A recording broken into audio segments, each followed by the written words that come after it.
Welcome ulit kay Tita Cathy Vlog.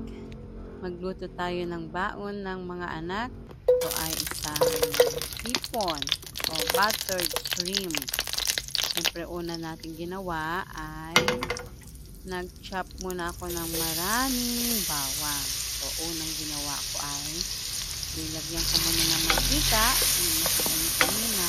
Tapos nilagyan ko ng bawang. Igisa natin ang maraming bawang.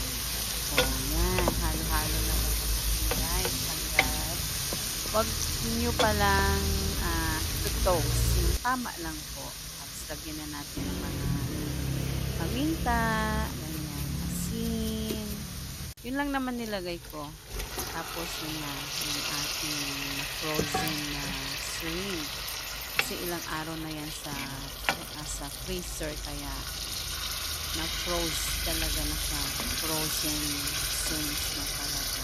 Kapag nag-orange na siya, guys, pwede na yan.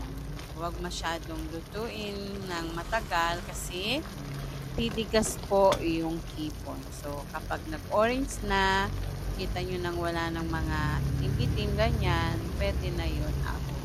Yan. Thanks for watching, guys.